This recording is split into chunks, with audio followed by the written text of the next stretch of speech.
दोस्तों, अगर आप सब्जी रोटी खाकर बोर हो गए हैं तो आज आपके लिए बहुत ही स्पेशल सा खाना लेकर आई हूँ, जो कि आप बिना तेल घी का भी बना सकते हैं। तो चलिए, यहाँ पर मैंने देखिए आलू उबलने के लिए रखे थे और ये साथ में मैंने मटर रखे थे। तो मटर मैं जब भी उबालती हूँ तो इस तरह से छील कर रखती हूँ, क्योंकि कई बार मटर में कीड़े भी होते हैं। तो अगर आप एक साथ इस तरह से रख देंगे आलू के साथ, तो फिर वो पकने के बाद फिर वो मतलब देखकर ही मन खराब हो जाता है। तो इस तरह से मैं जब भी रखती हूँ ना तो छील कर रखती हूँ और एक कटोरी में भर देती हूँ ना, जिससे कि ये आराम से निकालने में दिक्कत भी नहीं होती है और आलूओं को इस तरह से मैश भी नहीं होते हैं एक साथ रखने से।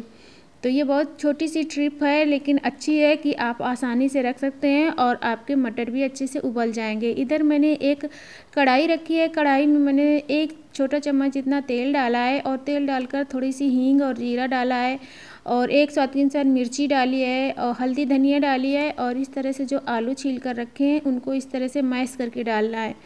तो मैश करके जब हम आलू इस तरह से हाथ से डालते हैं ना, तो हमारी कोई भी रेसिपी होती है ज़्यादा टेस्टी बनती है। तो इस तरह से हमने डाल दिया है। अब इसमें हम डालेंगे मटर। तो मटर डालकर भी हम अच्छे से इसको मिक्स कर देंगे सारी चीज़ों को, और इस तरह से हम कलछी से ही इनको मैश करेंगे।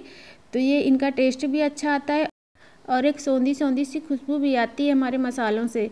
तो इस तरह से जब भी मसाले बनाएं, तो कोई भी मसाला बनाएं पराठे के लिए या फिर इस तरह से कोई भी स्टफिंग तैयार करें, तो इसी तरह से बनाने से उसका टेस्ट बढ़ जाता है। तो इसमें मैंने लास्ट में डाला है एक छोटा चम्मच, मैंने यहाँ पर आमचूर पाउडर डाला है और उतना ही मैंने इसमें काश्मीरी लाल मिर्ची पाउडर डाली है और उतनी ही मैंने यहाँ पर डाली है पाव भाजी मसाला। तो अगर आपके पास पाव भाजी मसाला नहीं है तो आप मैगी मसाला भी डाल सकते हैं या फिर थोड़ा सा गरम मसाला डाल सकते हैं। उसके बाद स्वाद के अनुसार नमक डाल दीजिए और यहाँ पर बारीक कटा हरा धनिया डाल दीजिए। ये हमारी बहुत ही अच्छी सी और चटपटी सी ये स्टफिंग तैयार हो जाती है और ये मसाला ना सूखा ही खाने में अच्छा लगता है।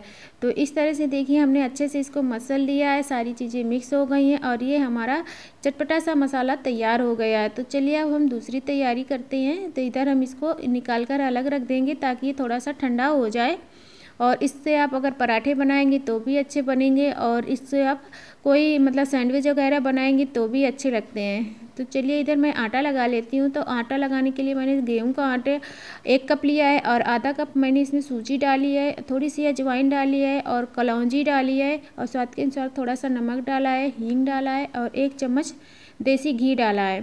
और इन सारी चीज़ों को अच्छे से हम मिक्स कर देंगे। उसके बाद हम इसमें थोड़ा थोड़ा पानी डालेंगे और पानी डाल के एक हार्ड सा डो लगाएंगे। मतलब हमको सॉफ्ट डो नहीं लगाना है। तो जितना टाइट हम आटा लगाएंगे उतना ही हमारा खस्ता नाश्ता बनेगा। तो इस तरह से हम थोड़ा थोड़ा करके ही इसमें पानी डालेंगे, एक साथ पानी नहीं डालेंगे और मसलते हुए इस आटे को तैयार करेंगे। तो इस तरह से हम इसको तैयार कर लेंगे। दोस्तों, आज की मेरी रेसिपी अच्छी लगे तो लाइक ज़रूर करना और मेरे चैनल पर नए हैं तो सब्सक्राइब भी कर लेना। मैं अपने खाने में बहुत कम तेल मसालों का यूज करती हूँ, मतलब बहुत ज़्यादा नहीं डालती हूँ। तो इस तरह से जो भी मैं आप बनाती हूँ आपके साथ शेयर करती हूँ। तो रेसिपी अच्छी लगे तो लाइक ज़रूर कर दिया करिए। और यहाँ पर जब तक हमारा आटा सेट हो रहा है, इधर एक चटनी बना लेती हूँ। जो भी सामान मेरे पास होता है बस मैं उतने से ही अपना खाना तैयार करती हूँ। तो चलिए, यहाँ पर मैंने एक पैन पे तेल गरम करने के लिए रखा था, थोड़ा सा 1 चम्मच तेल डाला है और इसमें थोड़ा सा जीरा डाला है, लहसुन डाला है, अदरक और स्वाद के अनुसार 1 मिर्ची डाल दी है और यहाँ पर टमाटर डाल दिया है एक कट करके। और इन सारी चीज़ों को हम थोड़ा सा पका लेंगे। तो मैं इसकी चटनी बना रही हूँ। तो इस तरह से जब हम पकाकर चटनी बनाते हैं ना, तो बहुत ही टेस्टी लगती है, उसका टेस्ट अलग आता है। तो ये देखिए इस तरह से हम 3 से 4 मिनट के लिए इसको भून लेते हैं सारी चीज़ों को। और हम इसमें स्वाद के अनुसार नमक भी डाल देंगे ताकि ये जल्दी से गल जाएं।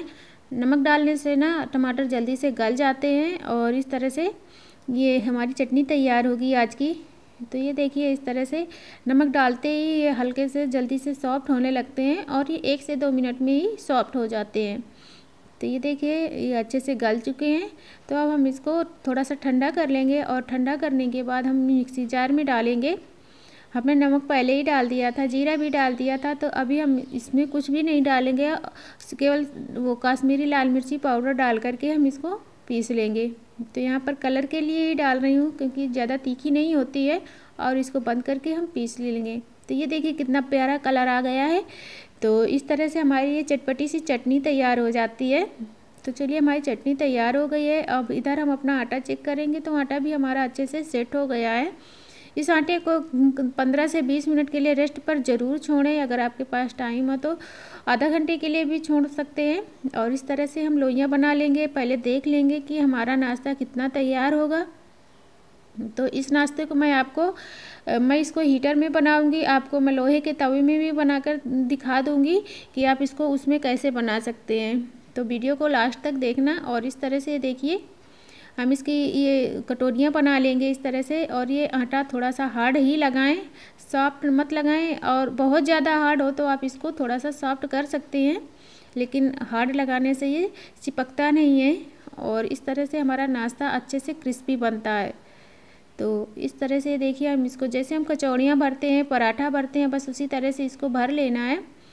और इसको अच्छे से गोल गोल कर देना। थोड़ी बहुत अगर आपकी स्टफिंग निकल भी रही है तो कोई दिक्कत नहीं है, क्योंकि हम इसको बिना फ्राई किए बना रहे हैं। तो ये अच्छा बनेगा और बहुत ही खस्ता बनकर तैयार होगा। तो इस तरह से देखिए आपकी लोई जितनी बड़ी आपने ये लिया होगा तो उतना ही आप इसमें डालें, जितना आ जाए आसानी से, ज़्यादा मत भरिए। तो इस तरह से हम इनको हल्के हाथों से इस तरह से गोल गोल करके घुमा देंगे और उनको कुछ भी नहीं करना है। तो इसलिए मैं कह रही हूँ कि वो जो आटा हमने तैयार किया है इसको हम हार्ड ही लगाएंगे। और अगर आप सॉफ्ट लगा देंगे तो फिर ये हमारा नाश्ता ज़्यादा खस्ता नहीं बनेगा। तो इसलिए हार्ड ही लगाएं। और इस तरह से हल्के हाथों से इनको भर करके दबा दीजिए और गोल गोल इस तरह से कर दीजिए। तो देखिए बड़ी आसानी से भर जाती हैं। हम रोज़ ही इस तरह से जैसे पराठा बनाते हैं भर करके, कचौड़ियाँ बनाते हैं, बस वैसे ही इनको भी भरकर तैयार कर लेना है। तो मैं ऐसे ही सारी तैयार कर लेती हूँ। मेरी इतने आटे में करीब 6 ये बनकर तैयार हुए हैं। तो ये काफ़ी ना बड़े हैं ना छोटे हैं, तो मीडियम साइज़ के मैंने बनाया है। तो इस तरह से आपको अगर ज़्यादा बनाना है तो आप उसी हिसाब से आटा भी ज़्यादा तैयार कर सकते हैं। तो यहाँ पर ये 2 लोगों के लिए बिल्कुल परफेक्ट है। और जो मसाला बचा है ना, इस आप सैंडविच बनाकर बच्चों को दे दीजिए, वो बहुत ही अच्छे से खाएंगे, क्योंकि मसाला बहुत ही गजब का लगता है खाने में। आप ऐसे भी रोटी या पूड़ी के या पराठे के साथ खा सकते हैं, लेकिन अगर आप सैंडविच के साथ देंगे तो और भी टेस्टी लगता है। और ये देखिए हमने अपने सारे ये बॉल्स बनाकर तैयार कर लिए हैं इस तरह से। और ये इनमें अगर थोड़ी बहुत क्रैक्स आ जाते हैं कोई दिक्कत नहीं है। तो मैं इसको इस हीटर में बना रही हूँ। हीटर को अच्छे से गर्म कर लें, मतलब थोड़ा सा हाई कर दें, उसके बाद लो कर देना है, हीट आने लगे। और इस तरह से मैं इनको मीडियम टू लो फ्लेम पे ही पकाऊंगी। और इस पैन को ही मैं यूज करती हूँ ज़्यादातर नाश्ता बनाने में। तो बस इसी को ढक दिया है और 1 से 2 मिनट बाद इसको हम पलट देंगे। तो मैं इसमें बना रही थी जाली के ऊपर रखने से क्या होता है ना, जब हमारा आटा सॉफ्ट होता है तो फिर ये चिपकने लगता है। तो मैंने इसीलिए कहा था कि आटा आप हार्ड लगाएं ताकि चिपके नहीं। और मैं आपको गैस पर भी या तवे पर भी बनाकर दिखा दूंगी कि इसको उसमें कैसे बनाना है। अगर आप गैस पर बना रहे हैं, आपके पास ये नहीं है, तो देखिए फूलने लगी थी तो मैंने एक भगोना इसके ऊपर बंद कर दिया है। तो इस तरह से बहुत ही अच्छे से तैयार होती है। जब तक पक रही हैं तब तक मैं इधर प्याज काट रही हूँ। तो प्याज को मैं यहाँ पर विनेगर वाला प्याज तैयार कर रही हूँ। तो यहाँ पर मैंने इस तरह से काट लिया है और इनके इस तरह से लच्छे निकाल देने हैं। और ये प्याज खाने में बड़ा टेस्टी लगता है। मैंने कहीं पे खाया था होटल में, तो इस तरह से मुझे बड़ा अच्छा लगा था। तो मैंने सोचा चलो आज घर में भी बनाती हूँ।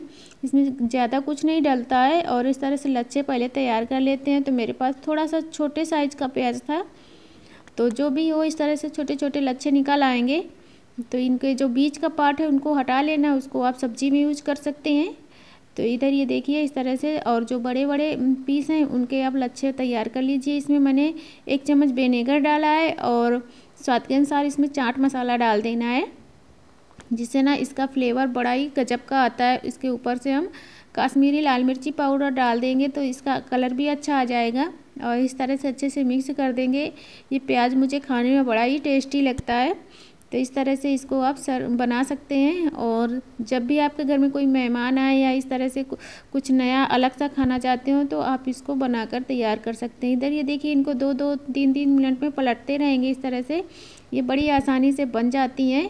और इसको आप बाटी की तरह भी खा सकते हैं, कि मसाला बाटी कह सकते हैं। तो वैसे तो हम सत्तू से बनाते हैं, लेकिन आज मैंने आलू भर के बनाया था। तो इस तरह से देखिए बिना तेल घी का नाश्ता हमारा बनकर तैयार हो जाता है। तो इसको आप इस तरह से पलटते रहेंगे तो ये देखिए बहुत ही अच्छे से सीख चुकी हैं। और इनको मैं आपको तवे में भी रख के दिखा दूंगी कि कैसे बनाई जाती हैं। तो ये देखिए इस तरह से मैंने सारी बना लिया है, अच्छे से क्रिस्पी हो गई हैं। तो चलिए आपको मैं इस तरह से देखिए तोड़ के दिखा रही हूँ कि कितना खस्ता बनी है। मतलब इस तरह से हाथ में दबाते ही बिल्कुल खस खस की आवाज़ आ रही थी जब ये मैं तोड़ रही थी। तो ये बहुत ही गजब का लगता है खाने में और बिना घी तेल का बना है। तो इस तरह से आप ट्राई कर सकते हैं। इधर देखिए जब आप तवे में बनाएं इस तरह से तो पहले आपको तवा मतलब गैस जलाकर तवा रखना है, उसके बाद इस तरह से इसके ऊपर रख देना है। आपको घी या तेल कुछ भी लगाना नहीं है और उसके बाद कोई भी भगोना या फिर कुछ मतलब इस तरह का पैन हो जो पूरा ढक जाए, तो मतलब इसकी हीट ना निकले, तो भगोना भी रख सकते हैं। तो इस तरह से आप तैयार कर सकते हैं। और इधर ना ये देखिए हमारा तैयार हो गया है नाश्ता। तो हम अपनी प्लेट भी लगा लेते हैं। तो इधर हमारा प्याज भी तैयार है, हमारी चटनी भी तैयार है चटपटी सी, और ये हमारा नाश्ता तैयार है। इसको आप ऐसे भी खा सकते हो या फिर बाटी की तरह घी लगाकर भी खा सकते हो। तो घी भी हेल्दी होता है हमारी हेल्थ के लिए, तो इस तरह से कभी कभी चलता है। लेकिन अगर आप पूरी तरह से अवॉइड कर रहे हो घी तेल तो आप बिना घी तेल का भी खा सकते हो, लेकिन खाने में बड़ी मस्त लगती हैं, बिल्कुल चूल्हे की तरह सिकती हैं। ये देखिए आपको देखने से ही पता चल रहा होगा कि बिल्कुल मतलब चूल्हे की तरह ही ये सिक कर तैयार होती है इस तरह से। तो आप तवे पे बनाओगे तो ऐसे ही सीखेंगी और ऐसे तैयार करोगे तो भी ऐसे सीखेंगी। तो ये देखिए इनको बच्चों को दीजिए या ऐसे ही बच्चे खा लेते हैं, इनके साथ आपको उनको चटनी वगैरह देने की भी ज़रूरत नहीं पड़ेगी। तो ये देखिए दोस्तों आज की मेरी रेसिपी अच्छी लगी हो तो लाइक ज़रूर करना, चैनल पर नए हैं तो सब्सक्राइब कर लेना। तो एक बार फिर से कह रही हूँ रेसिपी अच्छी लगी हो मेरी तो लाइक करना, चैनल पर नए हैं तो सब्सक्राइब ज़रूर करना। और इसको आप ना डिनर में बनाओ या फिर ब्रेकफास्ट में बनाओ, अच्छा लगता है खाने में। तो मिलती हूँ नेक्स्ट वीडियो में, बाय।